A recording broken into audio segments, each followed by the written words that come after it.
Here I go! Woohoo! Hey, what's up everybody? My name is mchan838 or mchanplays, and this is my speedrun of New Super Luigi U Deluxe, any percent. There are three main characters in this version that you can play as: Luigi, Toad, and Toadette. For the speedrun, I am using Toadette throughout the entire way through. The reason I'm using Toadette is because Toadette is the fastest character to use among the three main characters, and is overall more fun run to use her. So right off the bats in 1-1, I start off by sliding down on one of the waddle wings to get the Super Acorn, and I will be keeping it throughout the entirety of the run. The Super Acorn is a power-up that allows you to turn to a squirrel, and you can fly across levels with the proper movement throughout the game. Here I go! So it's a very basic level for 1-1. Next up we're moving on to Acorn Plains 2 or 1-2. And the start of this level, I am going to go to the backside here and obtain a hidden star. Stars allow you to turn invincible, so that way I can tank through all these enemies, but also, more importantly, the star is going to allow me to run faster than normal running speed. I then chain the star to hit that second block that has a star, and that will only contain a star if you hit that block while you have a star. And I'm able to chain my way to the second half of the level, as the second half of the level would be really difficult without the star power. So I fly across, and I ground pound to a very obscure area in order to obtain the secret exit. And the secret exit is going to allow us to gain access to 1-secret. And since this is an any percent run, we are going to be taking the fastest route through the game.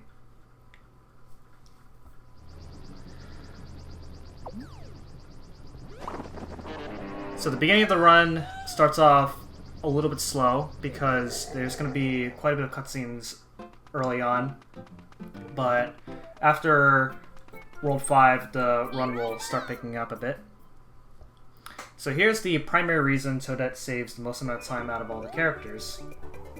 So Toadette swims the fastest out of all the characters, as she swims at the same rate as a penguin suit from New Super Mario Bros. Wii.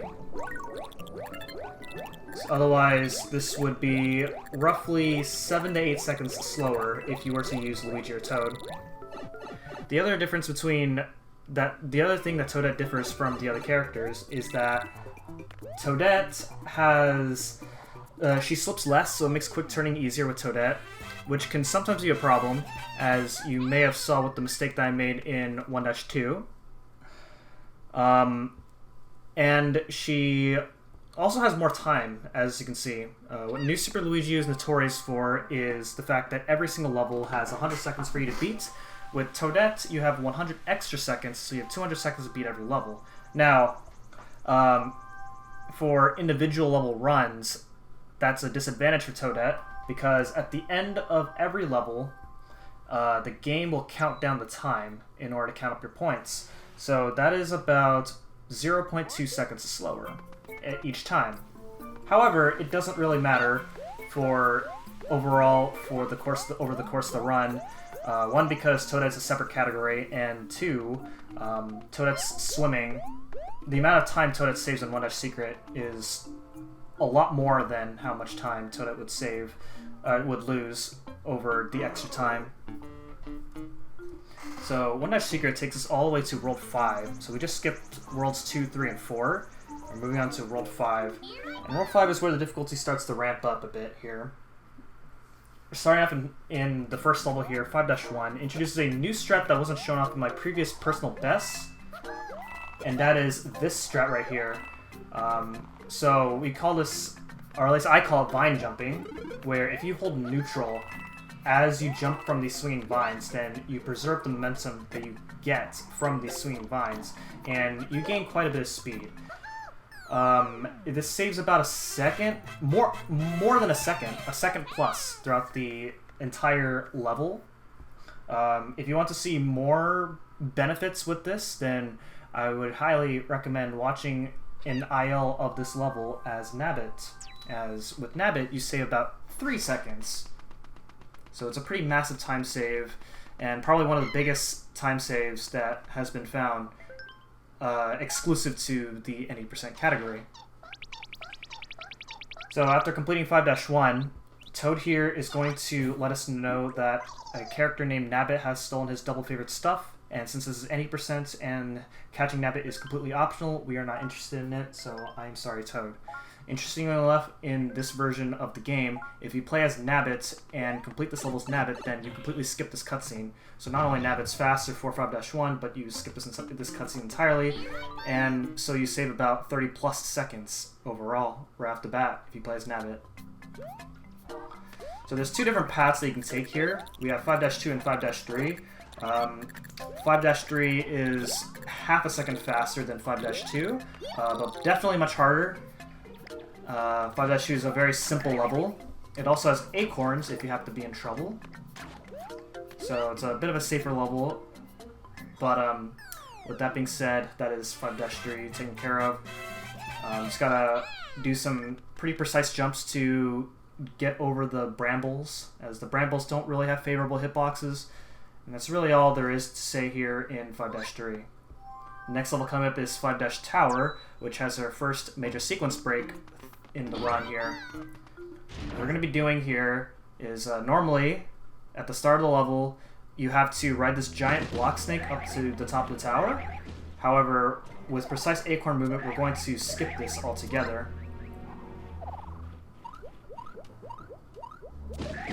So unfortunately right there, I started doing my spins a little bit too late, and I wasn't able to clear that ledge, and I had to do an extra spin, losing me about a second and a half. So the boss of every tower is Boom Boom, but this is the only time that we're going to be fighting Boom Boom. And so Boom Boom is really simple, you just jump on 3 times. That jump looks difficult, but it's all you do is just do a full jump and you will always hit him, just like that. It's a very consistent strategy right there. And the rest is just optimizing when it's the right time to hit him in order to maximize your time save in the fight.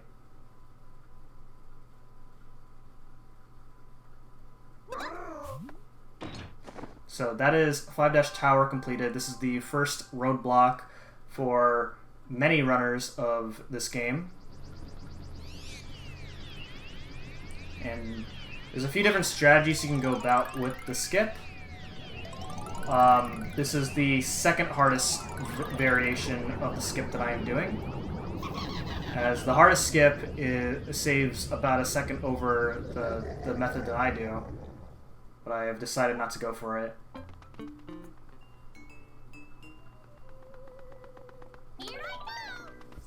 Okay, moving into the Haunted Forest here, the next level is 5-Ghost House. So the beginning here has a pretty somewhat precise jump. You do a duck jump right there, right in the beginning, and go through that boo ring without having to wait for it. And then I delay my movement slightly so that way I don't spin jump into the boo while hitting that hidden star block. And then I hit the block underneath the star block that you're supposed to use in order to get to the star block, in order to set myself up for a wall jump right after I get the star in order to gain max speed quicker right after getting the star. Otherwise, without that, then this would actually make the 78 time that I got the end of this level a little bit tight.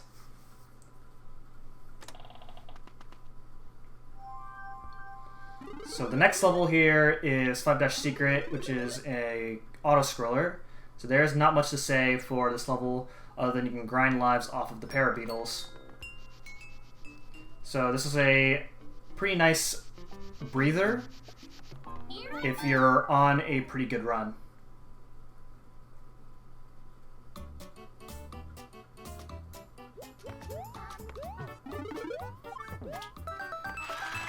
So something else that Toadette has that the other characters don't have is that some 1-up blocks are replaced by lunar moons, which will give you 3 1-ups. The other thing is that Toadette has an exclusive power-up called the Super Crown, which will allow Toadette to turn into Peachette. Peachette is essentially like a Super Acorn, kind of, where you can do a double jump. However, the Super Crown also allows you to save yourself whenever you fall into a pit. Then Peachette will do an automatic double jump. So it's a nice way to save yourself. However, in the speedrun, we don't use the Super Crown because we don't need it, and also using the Super Crown is actually overall slower, as whenever you glide with the Super Crown, you move slower than your maximum speed. So we try to avoid the Super Crown whenever possible. So the fastest time you can get is a 36. I got a 35 there, unfortunately. And there's a community joke where if you don't get a 36, then your run sucks no matter what, which means that this is a bad run. Not that this run was pretty good to begin with. So that was 5 Secret completed. Now we're moving on to World 7. So from here on out, the rest of this run is pretty much a gauntlet, as we're dealing with a ton of hard levels from here on out. We're starting off with 7-1, and 7-1 is probably my least favorite level within the run here. As in order to do this level optimally, you have to not make any mistakes, which generally isn't really hard to do. But at the very end of the level, there is a very precise jump where you have a few frames in order to make at maximum speed. Right there. In order to make sure that you clear those fuzzies without getting hit. If I was too early, then I would fly up and mess up the cycle. If I was too late, then I will hit the fuzzies, and then my input will get dropped, and then I'm dead. So while I made that level look really easy, it's not the most free level. So now we have another split path here. We have 7-2 and 7-3. 7-3 is about 20 seconds slower. No, 10 seconds. 10 plus. Let's just estimate it. Either way, it's slower than 7-2. So we take 7-2 instead. 7-2 is a very straightforward level here. You just fly across all these waddle wings and jump over all these wigglers and chain chomps. So very straightforward.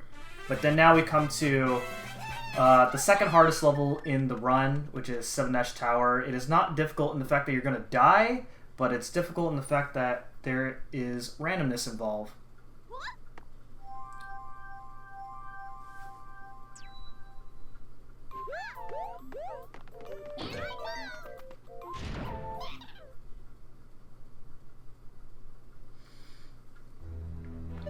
So I start off by wall jumping there from the left in order to get up to the top quicker. Fly up through that hidden alcove, and then over the fire bro and into the pipe.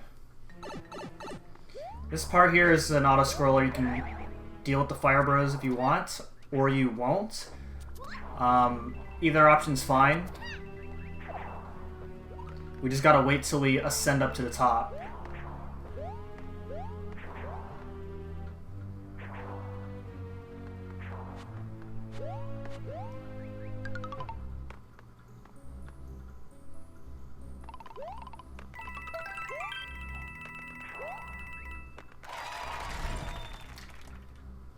Okay, and now off to the boss, Kamek. Great boss. No one ever loses a run to this guy. So what's going to happen here is these blocks that he sends out are completely random, and the first phase here, he will spawn randomly. You have a 1/3 chance at guessing on the first hit to figure out where he's going to spawn, either the left, the middle, or right. And then the second hit is 50% whether it's left or right, and then the third hit is always in the middle. So it's when you're about like 14.5 minutes into the run, and you know you're relying on a coin flip. which isn't really that bad for a short category like this, but in longer categories, it is quite a bit of a problem.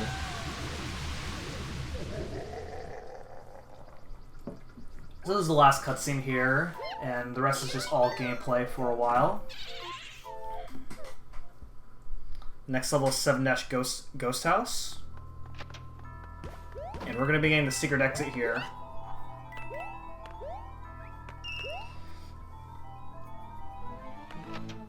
So that looks a little YOLO, but it's really easy. You just do a short hop after landing on that second block that I jumped from. And what I did there, that looked like a mistake, but that was actually done on purpose, because if I had ran straight for the flag, then I would have ended the level with an 88, and if you beat the level with the last 2 digits being the same, then you will get fireworks, which loses 15 seconds. You get a whole firework fanfare. Toad will give you an item depending on which number of the double digits you get, and then you'll get an animation that shows you the item that you got. So overall, you lose time. You get a star, but the star could only save you a maximum 4 seconds if you absolutely need to use it.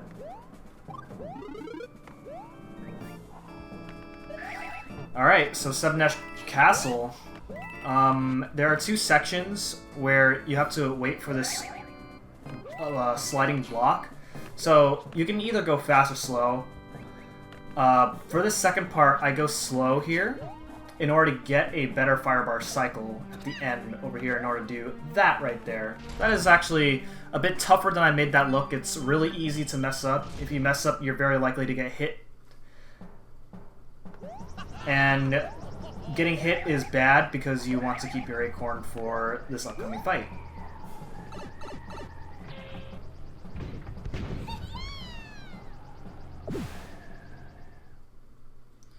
One of the punishing things about running this category as Toadette is that when you lose your acorn, there's not very many opportunities to reclaim your acorn. There's actually only one spot where you can reclaim your acorn if something were to go poorly as Toadette, and that is in 5-Secret, because every other opportunity where you can get an acorn gets replaced by a super crown, and the super crown is slower than using an acorn. So you want to try not to get hit throughout this run. It's a bit of a harder category compared to the other characters, but that's what I like about the challenge. So in the beginning of that fight, if you fly up to Ludwig, then you skip all of his attack phases. His attack phase is that he clones himself, and you have to guess which Ludwig is the right Ludwig, which is the one that shoots the most fireballs. But if you fly up to Ludwig right away, then you skip that attack phase entirely.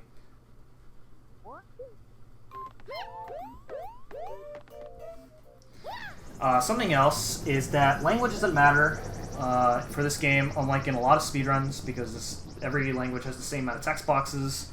And then for save menus, I'm mashing B. It is technically faster to play this game on handheld mode, because then you can tap the options, which is quicker than manually selecting options. But because it doesn't save a lot of time, everybody just plays with the dock, and that also involves buying a separate capture card for the handheld Nintendo Switch system, which wouldn't be worth it if you already have a capture card. So right at the beginning of this level 7-Dash Airship, there was a skip that I did right in the beginning, where you're supposed to ride a cloud throughout the section, but if you fly over the level just right, then you can skip riding the cloud entirely. And now we have the Bowser Jr. fight. So this fight looks easy, but Bowser Jr.'s hitbox is really small. It is directly center, and it's extremely tiny. So you want to make sure that if you're not hitting him on the exact spot, then some bad things will happen. If you don't get the Bowser Jr. quick kill correctly, then the fight will start to go poorly really quickly. The fight, if you let him do his attacks, is more random than Kamek. So this is probably one of the worst fights in the game to go poorly. So it's very important that you have your acorn and use the acorn to do the quick kill.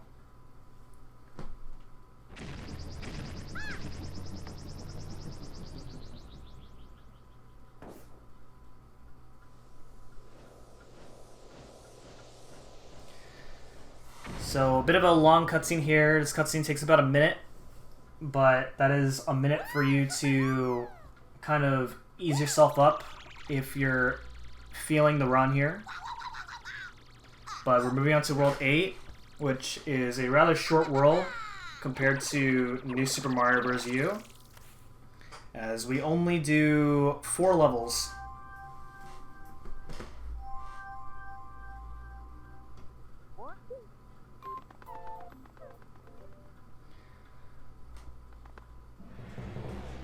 So entering World 8, we go. We're going to start with 8-1, and we are going to get the secret exit of 8-1. It's important to note that since New Super Mario Bros. U and New Super Luigi U both share the same world map in the game, you may think that the routes are exactly the same, but there's a few alterations with Mario U that are different than Luigi U, and the major alteration is that New Super Mario Bros. U takes a different route, where you get the normal exit of 8-1, and a lot of people may think that's slower because that's one extra level that you would do, but 8-2 and New Super Mario Bros. U has a skip that saves more time than doing 8-4.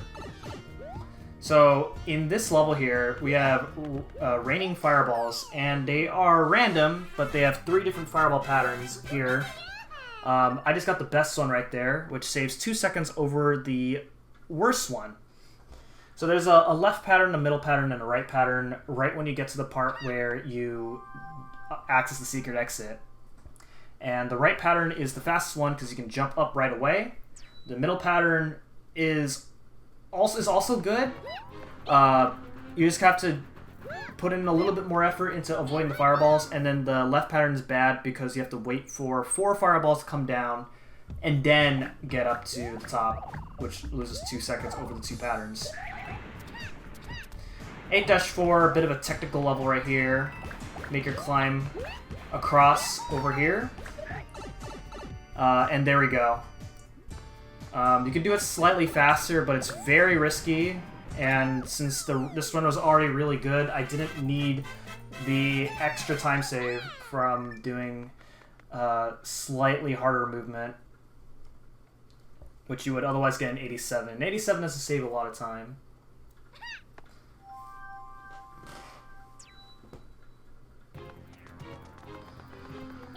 Okay, and now we have 8-Castle.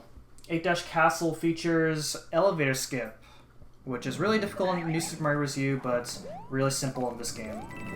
All you have to do is do a full jump across like that, and then do a spin jump following after on the second elevator, and that's the first room. Very simple enough.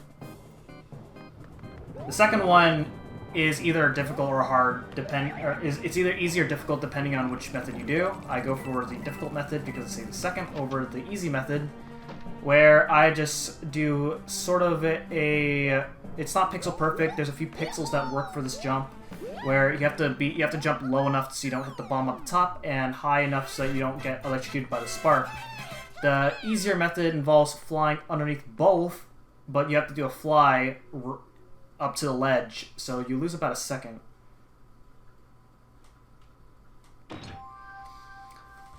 Okay, one more level, which is 8-Castle. 8-Castle 2. And the first room, we have Bowser Jr. trying to stop us from trying to progress through the level. However, if you move consistently, then Bowser Jr. will always do the same actions. As the way he will move depending on what your inputs are.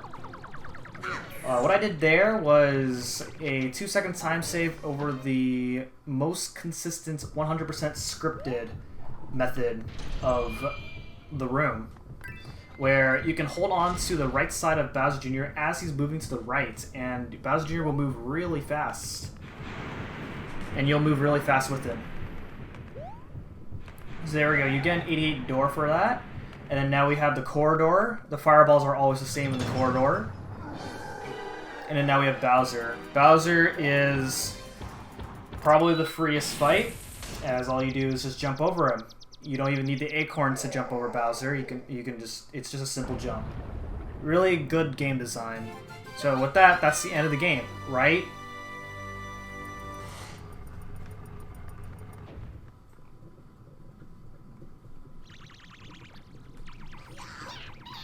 Oh, but what is this? Bowser Jr. and Kamek are plotting something. What could they be plotting? They are sprinkling magic on... Well, I don't know what's happening, but let's just save the princess really quickly. You know, she's over there, so we gotta go. Something to know is I'm doing all these spin jumps because spin jumping is the height of a triple jump. So it's not just for showing off, because the extra height of the spin jump does make a pretty big difference in order to nail some of the tricks in the game. Okay, so plot twist. There is a second phase for Bowser. And so here we go. So, this fight, what I'm doing right off the bat is as soon as Bowser shoots his first fireball, I fly up to his face in order to skip having him shoot his second fireball.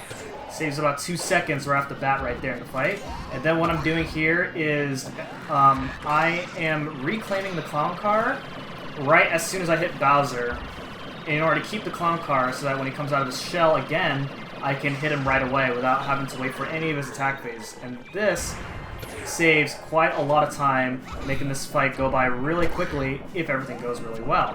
Thankfully, I managed to succeed in that. And you lose about 40 seconds to a minute depending on what Bowser does.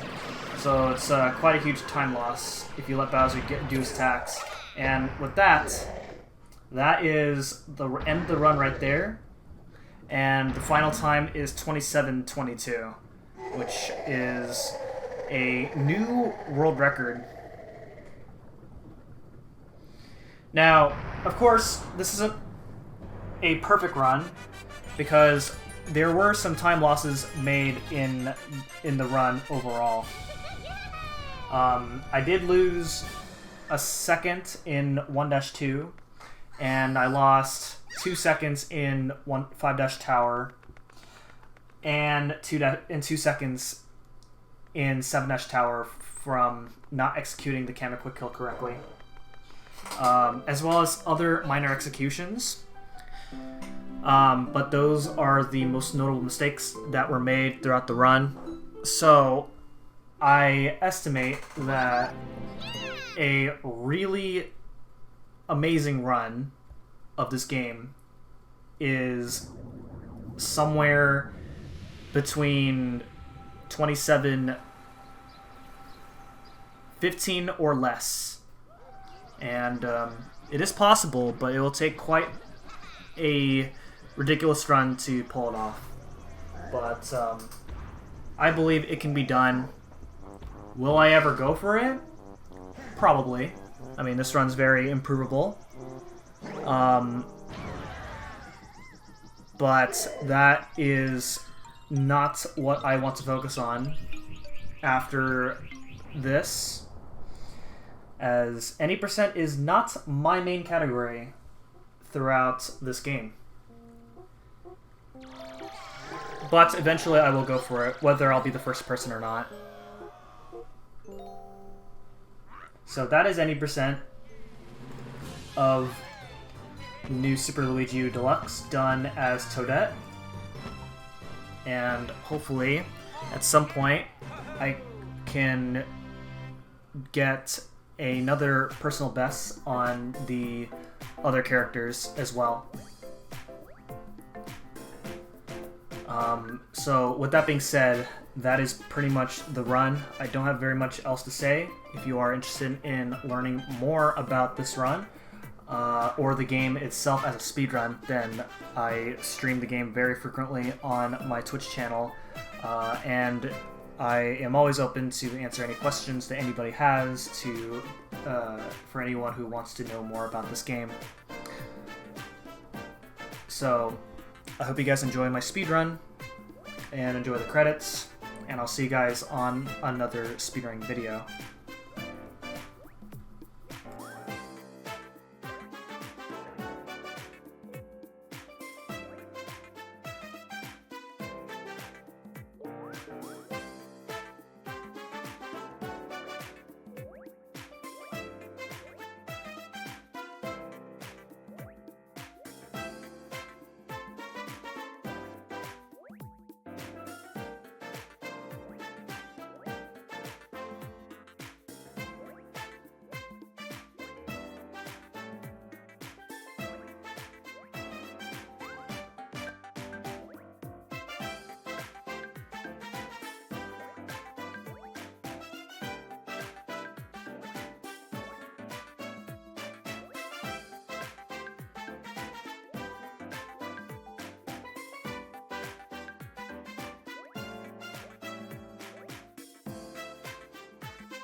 What?